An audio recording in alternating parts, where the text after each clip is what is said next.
Welcome back, everyone. I'm Jordan Dahl, the Senior Automotive Reporter at Politico, here for our final, but certainly not least panel. And it's going to be quite a doozy. We have the automotive sector to talk about. It is one of the most important critical sectors to Europe's economy, and it is in crisis.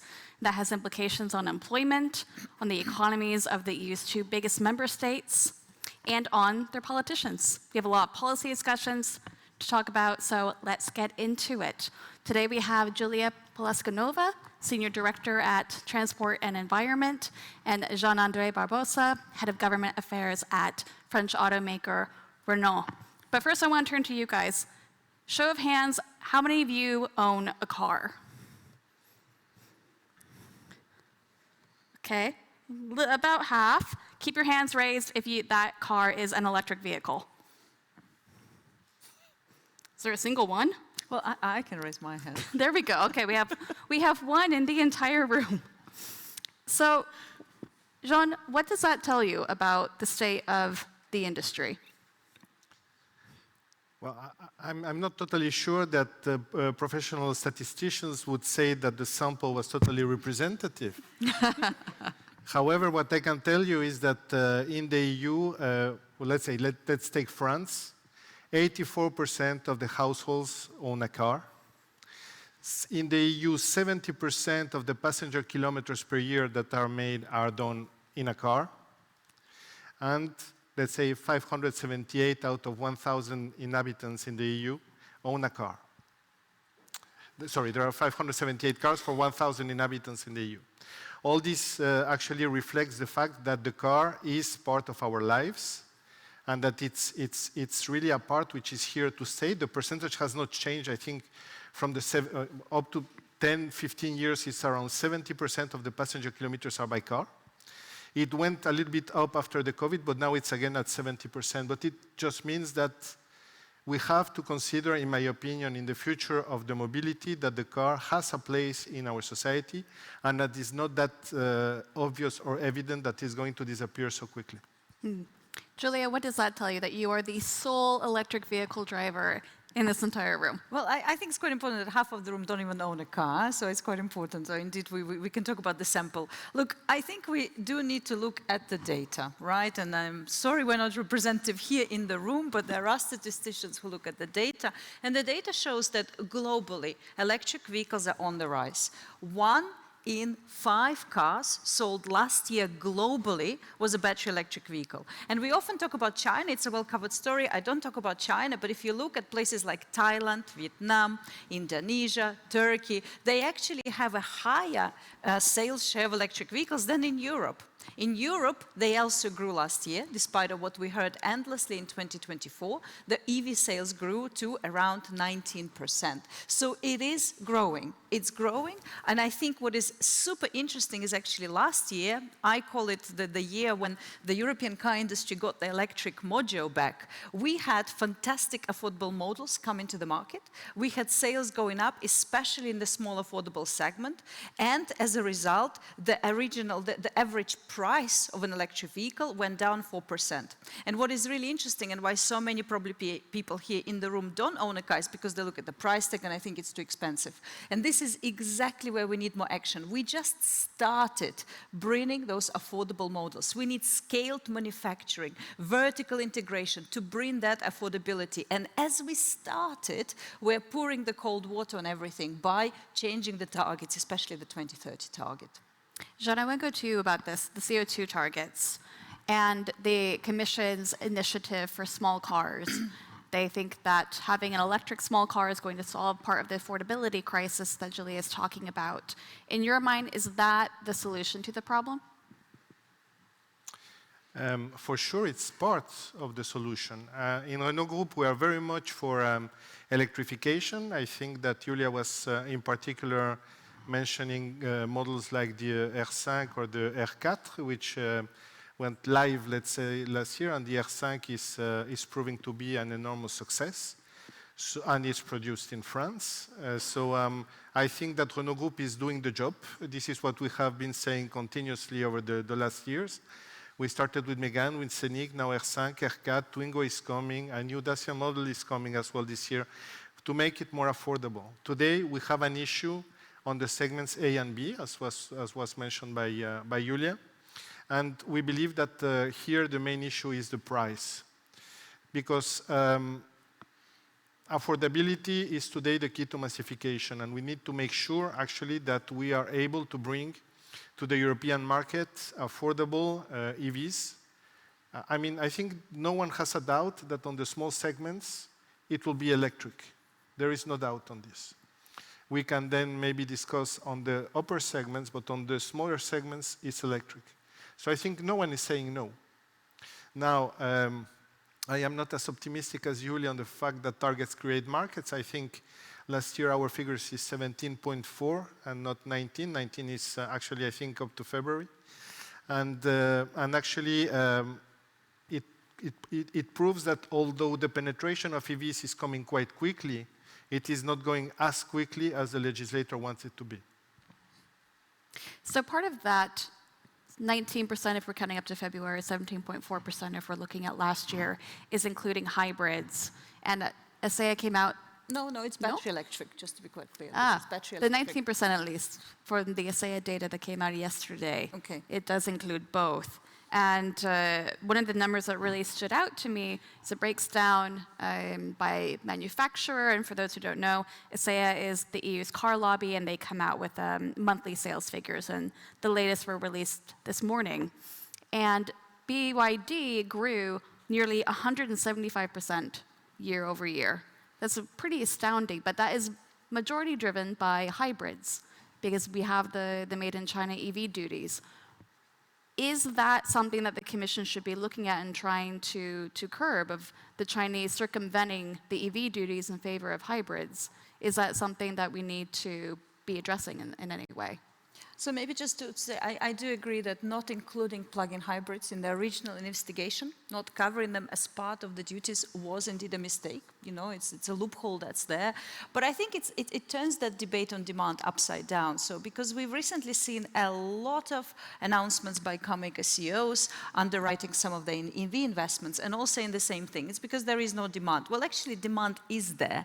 It's just the demand for affordable, competitive, really good software Chinese electric vehicles, right? And we need to ask ourselves a question, why are our cars not better, not in higher numbers, not cheaper? And of course you can say, well, because Chinese do subsidies and they have lax environmental rules. But it's not the reason. And a really in-depth analysis of modal costs in China, because Europeans in China also get subsidies, shows that the one main aspect why Chinese models are cheaper, but also better, they studied earlier, is scale and vertical integration.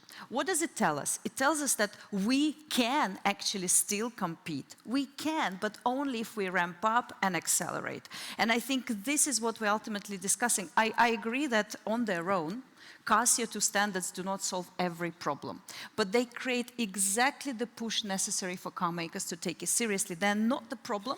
They keep us in the race. And as we keep improving the models, the demand will arrive because the vehicles will be exactly what people want to buy. So I think circumvention is part of the problem, but the real issue is they produce really good electric vehicles, no matter how you look at it. We need to accelerate to do the same. Jean, what do you make of that? Are we competitive with Chinese? I didn't know Julia was so pessimistic. The R5 is a fantastic model, car of the year in Europe. Renault is the only manufacturer, Chinese included, to have won 2 times in a row the car of the year in Europe with 2 electric cars. Our cars are top of the range. They are becoming affordable. The R5 starts at less than 25. The Twingo starts at less than 20. I mean, I don't see why you put the conditionals of we can still compete. We are competing, and we are taking the shares. The problem is that you believe that not listening to the client and just putting targets will create the market. And I'm telling you, maybe we have to make sure that the client is able to come with us. And this is what I'm saying. Now, on the affordability, we totally agree. And as I think ASEA and Renault have been very clear on the fact that we need to keep the industry competitive. If today we look at the cost of factors to produce an electric vehicle, all the cost of factors, you don't have one where Europe is better than other parts of the world. So we are trying actually to do something which is very difficult, but Renault is proving that it is possible. For us, the real difference between the way it is done in China, the way it is done here, is speed. Not necessarily scale, but speed. In Europe, we used to produce cars. Between the first moment you wanted to produce it, as you started the design to the production, it was 5 years.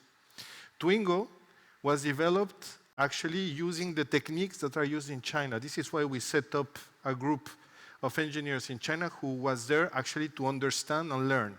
Twingo will be developed in less than 21 months. In 21 months, or less than 22, it's more exact. And for the initiative, what is the theoretical normal development time for a vehicle? In Europe, it was 3 to 5. This decreases a lot the entry ticket of a model, and therefore the price.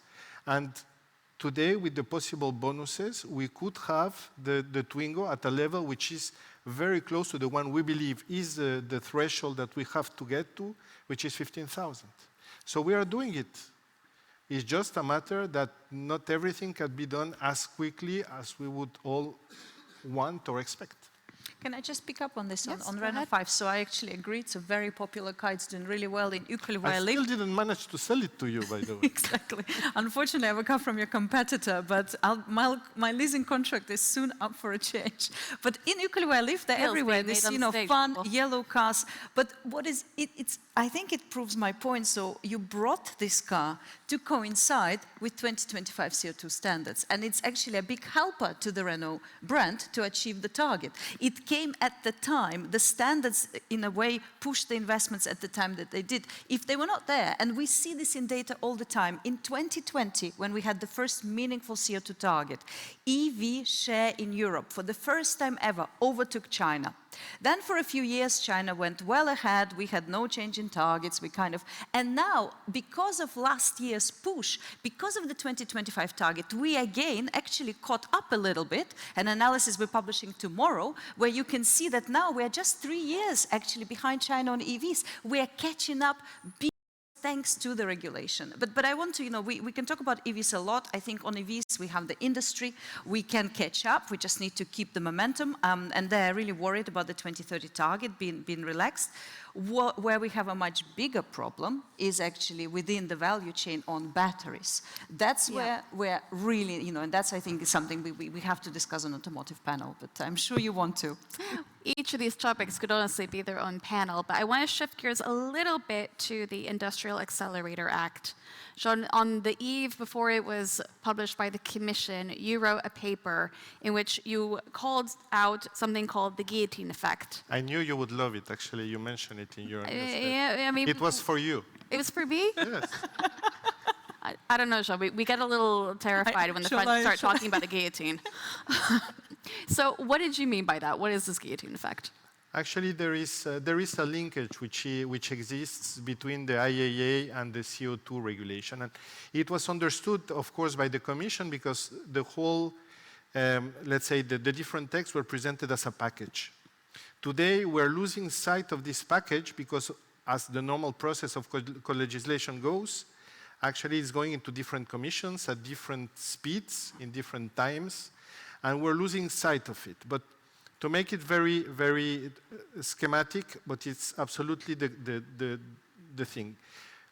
To respect the CO2 targets in 2025, you are, let's say, allowed to sell 4 ICE vehicles, so thermal vehicles, for 1 electric that you sell. The market today is in Europe is 2 million of electric vehicles and 8 million of non-electric vehicles, let's say ICE, HEVs, PHEVs. In 2030, the new targets tells you that it should be 1-to-1. That means that if you want to keep the market at 10 million, you have to sell 5 million electric vehicles. If you sell less than 5 million electric vehicles, then you will have to pay penalties. The penalties in the CO2 regulation are higher than the margin you do by car, which means that actually you're not going to sell and pay the penalty, you're going to decrease the production of the ICE. What does it mean?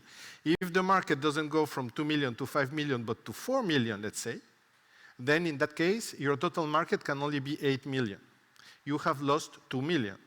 These 2 million is still demand which exists, and this will be taken by OEMs which are not Europeans. Why am I saying there is a link between this CO2 and the IAA? Is because to sell electric vehicles, you need affordability, so you need bonuses. You need whatever incentive you can have, or you need super credits to be able to not cut as much the production of the ICE.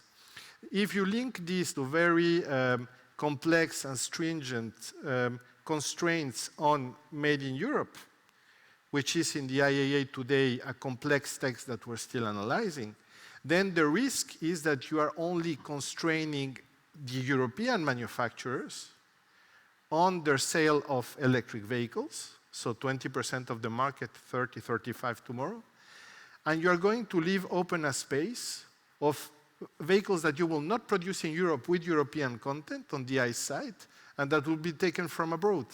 And this is what we call the guillotine effect. Julia, what do you make of this argument? So, let me just first say that while, and I do agree that the IA text is unnecessarily complicated, and I'll share what I mean by that.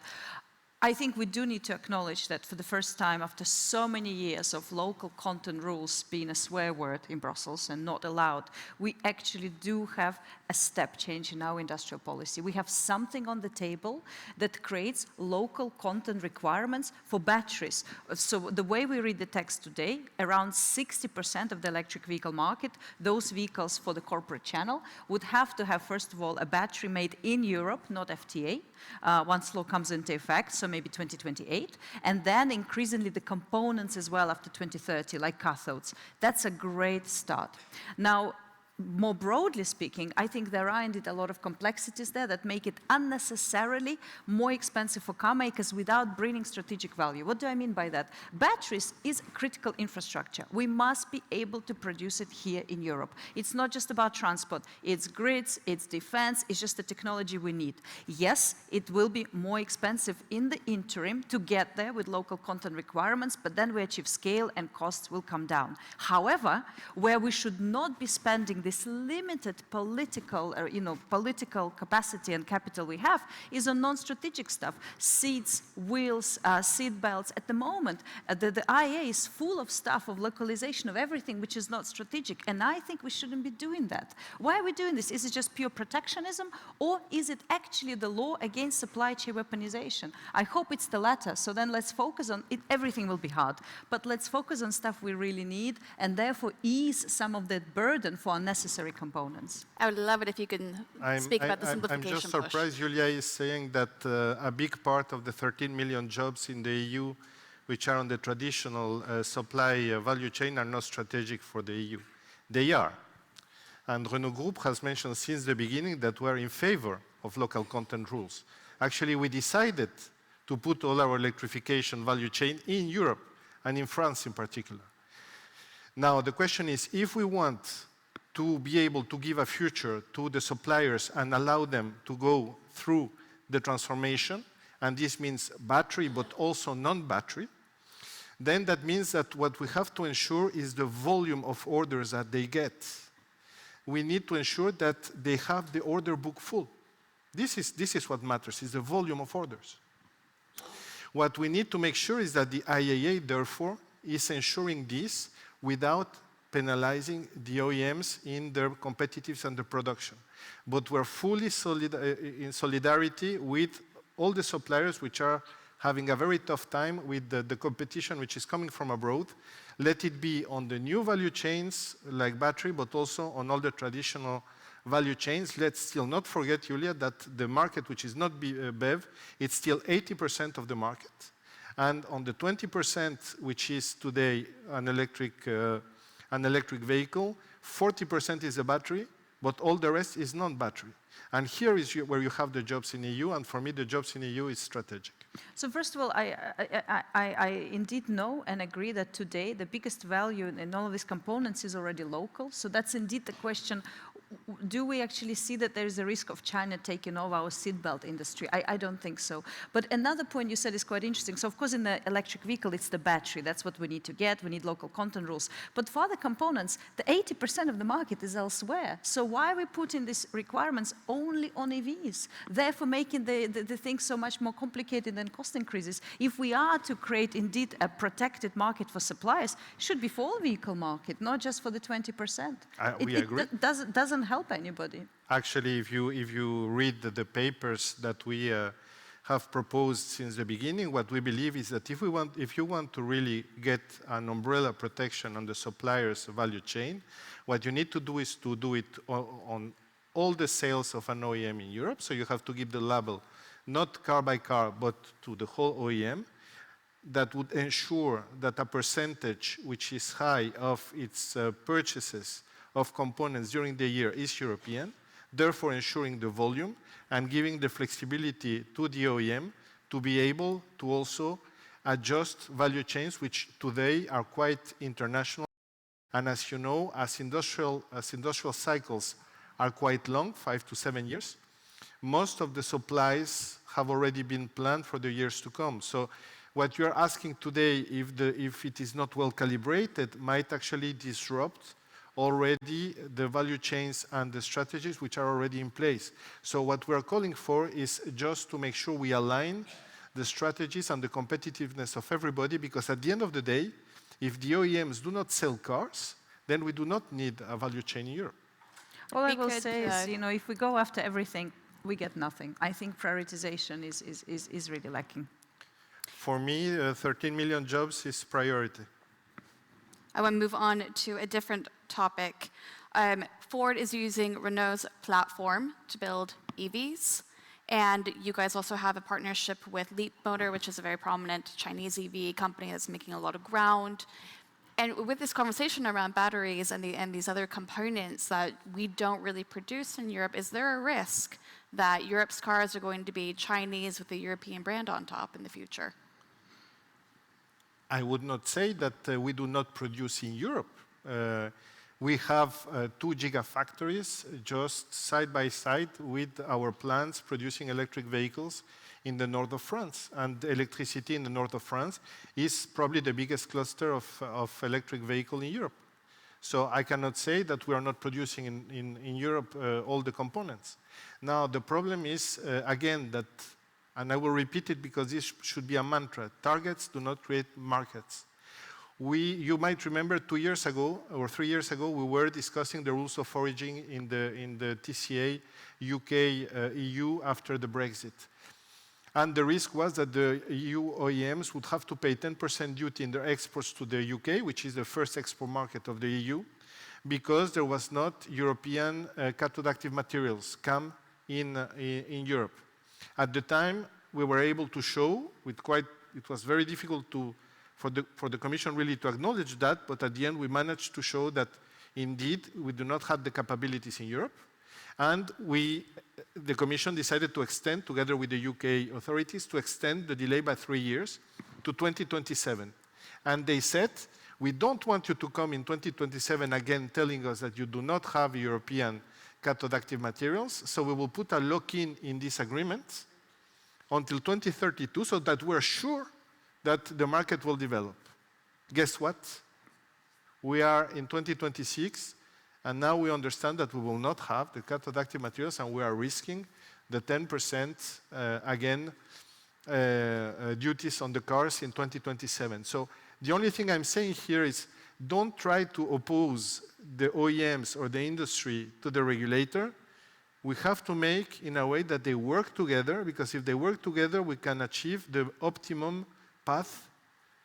If we do not work together, what we risk is to constrain the system in a way that afterwards we're shooting ourselves in the foot. That's it. What I see, sorry, on the value chain, I actually do see that there are a lot of companies in the value chain. There are companies that want to manufacture cathodes, precursors, everything in Europe. What they are struggling is to get offtake with manufacturers. And I think the point we all kind of hear is about the cost. At the cost at which they're producing today at the small scale does not match what car makers want to buy. But unless we have, with IAA, with production support, so funding, unless we bridge this competitiveness gap and ensure that, as they scale, they will always be expensive. They're always a circle. They're always expensive unless we do it at scale and the prices go down. If we don't overcome this bridge, we will never have a European supply industry. So we need those rules and those sticks to make sure that the lead markets develop. Thank you both. A lot to digest there. We have a big dichotomy between the suppliers and the automakers and the fate of industry and 13 million jobs along with it. So do stay tuned and we'll continue to cover this. Up next, we have Joanna Roberts. She's going to be closing out the summit, and then we can all get to cocktail hour. Thank you all. Thank you.